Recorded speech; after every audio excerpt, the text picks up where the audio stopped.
chaud. On est bien mieux au cellier avec les tonneaux. Salut la compagnie! Monsieur d'Iberville. Oh ben Morguet, un revenant. Un revenant pour sûr et qui revient de loin. De Versailles, du paradis terrestre. De Versailles. Christy!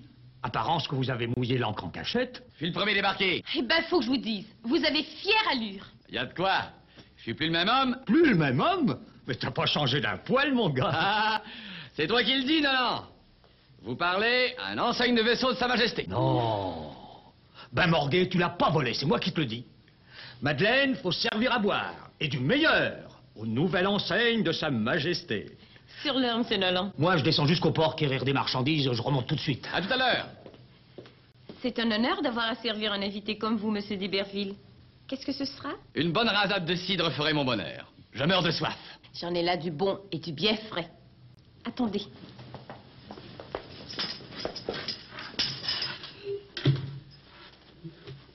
Dis-moi, la belle, est-ce que tous les faire pénitence? Y a personne? C'est que c'est déjà le temps des moissons, les habitants sont au champ. Et on attendait la frégate que pour la fin du jour. On a eu bon vent en remontant. Il y a des nouvelles? Ça promet.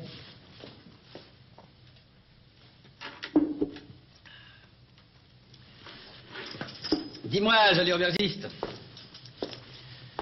Il y a un enseigne du roi qui sera bien seul ce soir à Québec. Lui ferais-tu la charité d'une petite promenade? Comme c'est gentil à vous. Mais ce soir, je suis de service. À cause de la frégate, vous comprenez? Ah oui, la frégate. Tu vois, je l'oubliais déjà. Mais cet après-midi, si vous voulez. Allons. Cet après-midi, c'est moi qui suis de service. Une missive au sceau du roi. Je vous en prie. Merci. Vous avez eu bonne traversée?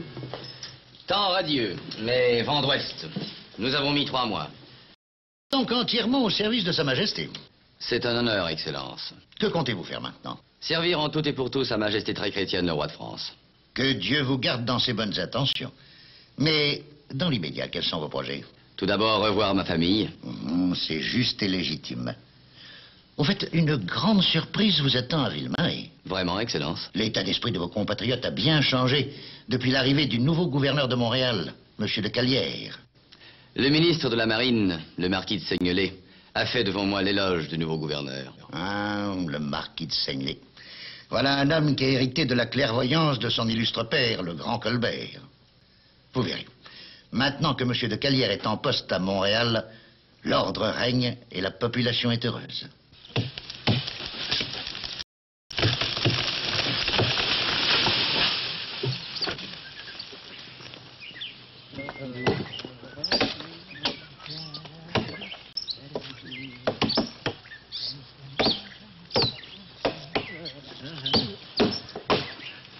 Vous avez vu le polichinelle? Il a le corps raide comme un aviron. On dirait qu'il a avalé son premier mousquet. Corps bleu, le militaire. Desserre un peu les dents et chante avec nous. Je ne suis pas là pour chanter, mais pour faire le guet. Le nouveau gouverneur a peur qu'on parte avec les arbres. Les ordres sont les ordres. J'ai à faire le guet, je fais le guet. C'est le chevalier du guet, compagnon de la Marjolaine. C'est le chevalier du guet, guet, guet, je suis le guet, guet, le guet. À quoi demande le chevalier, compagnon de la Marjolaine? Que demande le chevalier, guet, guet, je suis le guet, guet, guet, je suis le guet. Les fils de marchands, écoutez-les chanter. Ils s'en moquent, les autres de la corvée. Tu penses? Les venus, mon poids de moisson empoché, terre à défricher. Ils font la corde d'enchantance pour nous narguer. Ah, c'est vrai. Et peut-être bien pour écornifler. Avec les Lemoine et les Lebert, on peut s'attendre à tout. Hé, la poudrée, qu'est-ce que t'as, grogné? Bah, je dis tout haut ce que tout le monde pense. C'est de provoquer les colons que de leur imposer la corvée quand il y a la moisson à faire. Tu veux porter plainte? Adresse-toi à Monsieur Lemoine et à Monsieur Lebert. Ce sont eux qui dirigent les travaux, pas moi. Mais pour sûr que je vais porter plainte. Ben, c'est ton affaire. En attendant, prends la cognée et ferme-la. J'ai faim. Je veux ma ration ou j'arrête de bûcher. Tu l'auras, ta ration. Mais à 5 heures seulement.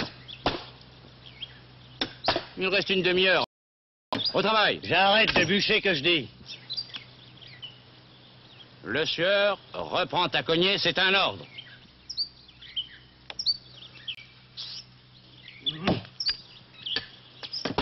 On n'est plus au temps de Perrault. Fini le désordre.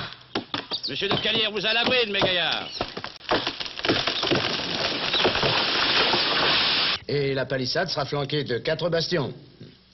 2 portes solides, là et là, en fermeront l'entrée. Voilà mon plan. Il est précis, pratique. Qu'en pensez-vous, Major? Le plan est impressionnant, monsieur le gouverneur. Ce sont de gros travaux. Mais il faudra beaucoup de temps pour réaliser une palissade pareille. Les travaux seront presque terminés à l'automne. À l'automne? À l'automne. Il faudrait que tous les colons acceptent de faire la corvée tout l'été. Pourquoi regimberaient-ils? C'est pour les protéger contre les Iroquois que je fais dresser la palissade. Oui, mais les colons de Nouvelle-France, vous savez, monsieur le gouverneur, sont plutôt rétifs. Et pour obtenir leur entière collaboration, il faut leur donner un peu de corde. Un peu de corde? Je voudrais bien voir ça. Je ne donne jamais de corde, moi. J'ai fait 20 ans au régiment de Navarre, Major.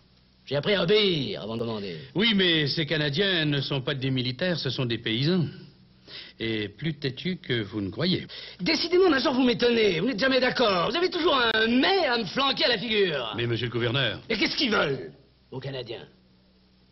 Ils se sont bien révoltés contre la duplicité de Perrault. Ah, pour ça, oui, monsieur le gouverneur. Ils voulaient un gouverneur intègre? Évidemment. Eh ben, ils en ont, hein? Que leur faut-il de plus?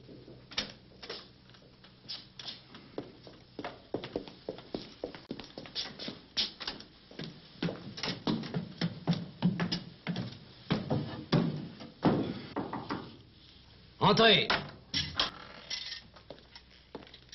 Les sieurs Lemoine et Lebert demandent d'être reçus par monsieur le gouverneur. Ah. Ils arrivent fort à propos. Qu'ils entrent. Allez, nous en parlerons plus tard. Si vous avez besoin de moi, monsieur le gouverneur... Je vous ferai signe. Messieurs, soyez les bienvenus. Mon plan de la palissade est prêt. Le voilà. Dès l'hiver prochain, la menace iroquoise sera définitivement conjurée. Vous voyez? 4 bastions, 2 portes. Une forteresse à toute épreuve. Il y a quelque chose qui vous déplaît? Non, non, le plan est fort beau, mais... Mais quoi? Nous avons fait la tournée des chantiers. Et alors? Alors les colons ne prisent guère l'idée de la corvée. Ils se plaignent des rations. Les rations? Les soldats n'ont pas mieux. Justement, les soldats, les colons n'aiment pas être surveillés comme des forçats. Par exemple, si les soldats montent la garde, c'est pour assurer une sécurité contre les attaques des Iroquois. Il est vrai, mais les soldats font peut-être un peu trop de zèle. Trop de zèle? Mais un soldat est justement fait pour ça, monsieur.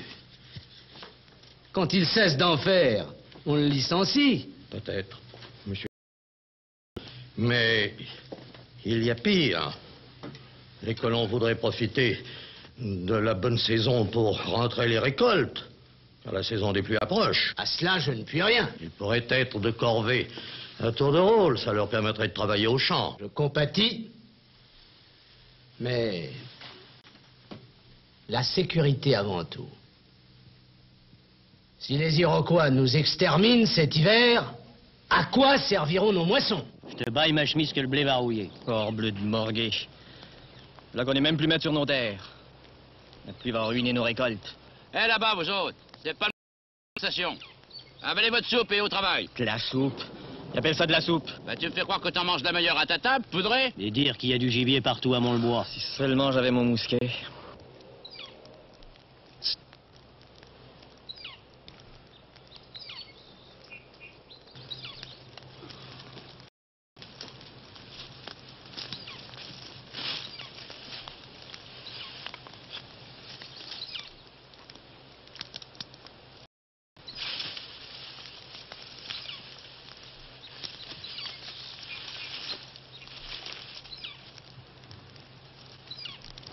Par exemple, regarde ça poudré.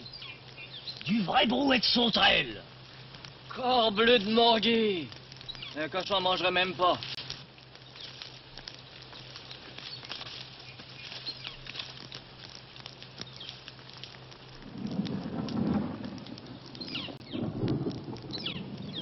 Mon Dieu.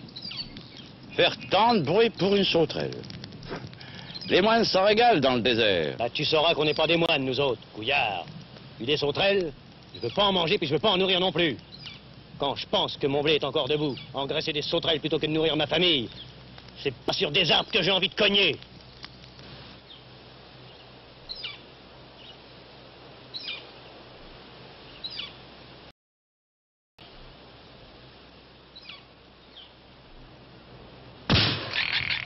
Écoutez, on a tiré. Eh bon, quel tonnerre. Hormis que ça soit un Iroquois.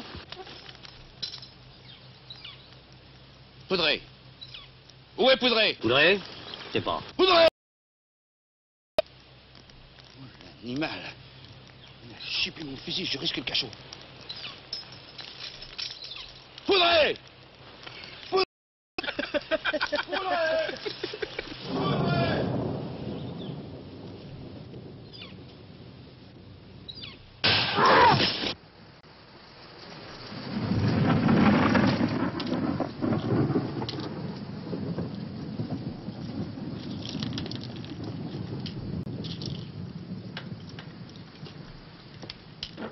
Bonne Sainte-Anne, ils tombent des clous. J'aurais pas dû laisser partir les jeunes avec leurs frères à la montagne. Bah, ils vont se mettre à l'abri. Ça conne? J'y vais.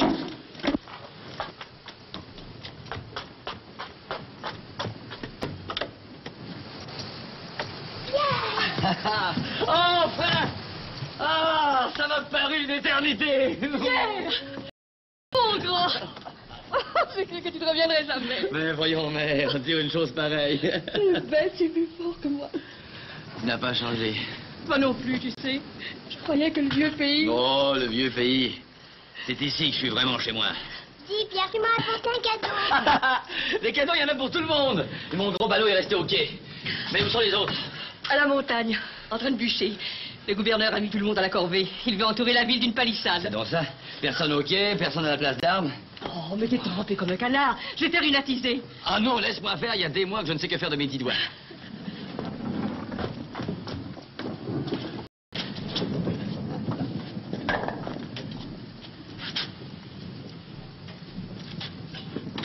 Maman! Ah, c'est toi? Eh oui, en personne. Par exemple, je vais annoncer la nouvelle. François-Marie, prends au moins le temps d'embrasser un nouvel officier du roi. Iberville, tu l'es. T'es enseigne de vaisseau. La belle histoire. Penses-tu que j'ai traversé les mers pour rien? Oh, que je suis contente. Dis, François-Marie, qu'avais-tu à crier tantôt? C'est une chose épouvantable, on a blessé le sergent Couillard. Mais qui? Il paraît que c'est Poudret. Poudret? Quel malheur. Je savais bien que ça finirait par tourner mal. Monsieur de Calière est trop dur pour les colons.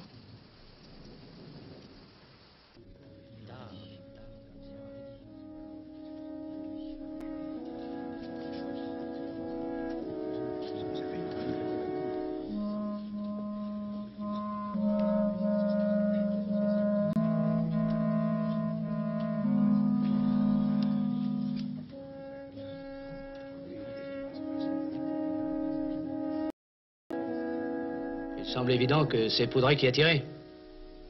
Et qui a blessé grièvement le sergent Couillard. Oui, monsieur. Avec la complicité de l'ossueur. C'est ce qui ressort de l'enquête. C'est grave.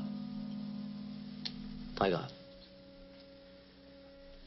Il faut faire un exemple. Les coupables seront pendus demain. Pendu? Écoutez, monsieur le gouverneur, il faut peut-être réfléchir. C'est tout réfléchi. Il faut faire un exemple. Si l'on veut que la palissade se fasse. Sans doute, mais de là à faire pendre 2 hommes... Mieux vaut sacrifier 2 hommes que de mettre en péril toute la population. Si ce n'était qu'un accident, c'est ce que pense la population. Peu importe. Poudret a commis un crime en volant le mousquet. Il en a commis un autre en fuyant. Et voilà le sergent Couillard infirme pour la vie. S'il ne meurt pas de sa blessure. Monsieur le gouverneur, je connais bien Poudret. Ce n'est pas un méchant homme, je vous assure. Il grogne bien sûr comme tout le monde, mais c'est un bon père de famille et un honnête colon. Qu'il mérite une dure leçon, j'en conviens. Mais qu'on le fasse pendre sans autre preuve. La population va se révolter. Se révolter? Je voudrais bien voir ça. Sauf votre respect, monsieur le gouverneur. Vous êtes nouveau au pays. Moi qui vous parle, je la connais bien, là. La population, elle peut compliquer drôlement les choses. Une situation d'urgence, monsieur, est une situation d'urgence. D'accord, mais pourquoi ne pas s'en référer au Conseil souverain? Autant contester mon autorité. Non. La justice, pour être efficace, doit être expéditive. Je suis un militaire, moi, monsieur. Je regrette. Je suis très peiné de ce qui arrive. Mais je n'y puis rien.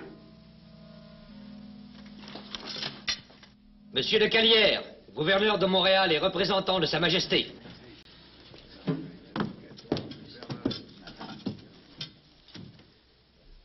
Mes amis, point n'est besoin de vous rappeler que nous sommes à toute pratique sur un pied de guerre. Il faut dresser une palissade autour de la bourgade. C'est une question de vie ou de mort. Or, au moment où tout le monde doit mettre l'épaule à la roue, voici que se produit un incident malheureux, brutal et très grave. Le sergent Couillard, un bon soldat de Sa Majesté, vient d'être blessé grièvement par un colon. Mon devoir est de maintenir l'ordre. Ce n'est pas chose facile, c'est même parfois très pénible, mais le devoir, c'est le devoir. Voici donc ma sentence. Le coupable, André Poudret, et son complice, le sueur, seront pendus demain à midi sur la place d'Armes. C'est tout. Non! Vous ne tuerez point mon mari! Jamais! Jamais! Le nouveau gouverneur m'apparaît d'une intégrité irréprochable, mais aussi révoltante. S'il ne revient pas sur sa décision, il va y avoir du grabuge. Les colons vont refuser de travailler. Il faut l'amener à revenir sur sa décision. Ah, tu connais pas Calière. Il est très sûr de son droit et il a une poigne de fer. Qu'est-ce qui se passe? Les colons sont déchaînés. Ils s'en viennent ici. Ici? Pourquoi? Ils disent que vous et mon oncle n'avez rien fait pour sauver Poudret, le sueur. Oh, par exemple! Ils disent que c'est vous qui avez dicté le verdict au gouverneur. Ça, c'est le comble. Il faut prévenir la garnison. Oh, je l'essaie, je vais leur parler. Attendez, vous n'allez pas sortir seul. Restez là. Vaut mieux que j'aille seul. Les colons vous écrient de mort dehors. Que se passe-t-il? Rien de grave, Catherine. Silence! Silence, Miltonner, allez-vous me laisser parler? Qu'est-ce que j'entends? C'est Lebert et moi qui serions responsables de la sentence? C'est la vérité! C'est toi qui montes la tête des colons! Je ne monte pas les têtes des colons. Tout ce qu'on sait, nous autres, c'est que le sieur et Poudret vont être pendus demain. Ça, c'est vrai. C'est un crime. On a tout fait pour les sauver. C'est pas assez. Ils vont être pendus quand même. Tout fait, que je vous dis. Qui c'est qui va s'occuper des récoltes? Non seulement on perd nos récoltes, mais voilà qu'on se fait pendre. Et tout ça pour vous engraisser. Vous autres, les commerçants. C'est vrai. Vous tuerez point le sueur comme vous avez tué mon défunt. Vous voulez que je vous dise? Vous êtes en train de prouver que le gouverneur a raison de faire un exemple. Fichez-moi le camp, ou je fais plier la garde. Vous voyez, il veut tous nous faire pendre. Ils ont complètement perdu la tête. Ton fusil, je vais prévenir la garnison. Mon oncle a raison, il faut les disperser par la force, c'est tout ce qu'ils peuvent comprendre. Pierre! Écoutez-moi! Tiens, le d'Iberville est revenu. Oui, je suis revenu. Depuis 1 heure à peine. Allez-vous m'accuser d'avoir quelque chose à faire dans la décision de M. de Calière? Mais avez-vous perdu la tête? Je vous entends hurler, à croire que les Canadiens sont incapables de diriger eux-mêmes leurs affaires. Vous réclamez sans cesse des chefs qui soient d'ici. Et ceux que vous avez, vous les traitez d'assassins. Et vous refusez de les entendre. C'est que Morguet faire prendre 2 hommes, c'est révoltant. C'est criminel. J'accorde que la sentence est sévère. Mais je m'engage, moi, à aller voir le gouverneur et à le faire revenir sur sa décision. Le gouverneur se moque bien de toi, le moine. Mais laissez-moi au moins essayer. Mais si je réussis, vous devrez reprendre les travaux. Jamais de la vie. Je reviens de Versailles, où le roi m'a nommé enseigne de vaisseau. On veut plus être surveillé par des militaires. Je ferai retirer les soldats. Mais allez-vous refuser mon commandement? À moi qui suis un des vôtres? Natif de Ville-Marie? Acceptez-moi comme directeur des travaux. Et vous donnerez raison au roi d'avoir confié un commandement à un homme d'ici. Évidemment. Dans ce cas, peut-être bien que... Ça nous donnera pas nos récoltes. Je verrai à ça aussi. C'est bien le fils de l'autre. Un beau parleur, lui aussi. Ah, toi, la Marguerite, t'en as assez dit, t'entends? Parler comme ça à un enseigne du roi. Alors que t'as comploté avec Perrault. Oh, c'est vrai. Ben, qu'est-ce qu'on a à perdre? Avec toi, d'Iberville, on veut bien essayer. Qu'est-ce que vous en dites? Oui! Bon. Demain, je verrai le gouverneur. Presque tous les colons, même les plus influents, seraient prêts à travailler sous les ordres de M. d'Iberville. Je ne vois rien qui s'y oppose. Mais j'aimerais rencontrer ce jeune homme. Mais il est là, Votre Excellence. Allez, faites-le entrer, alors.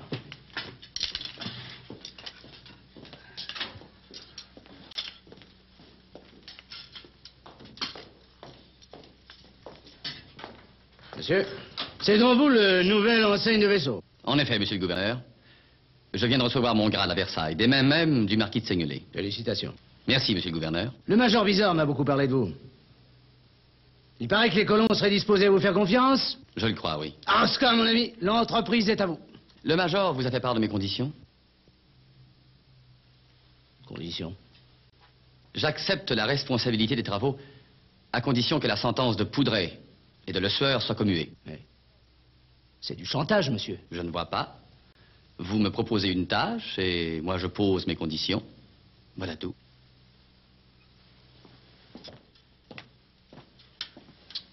Major, approchez.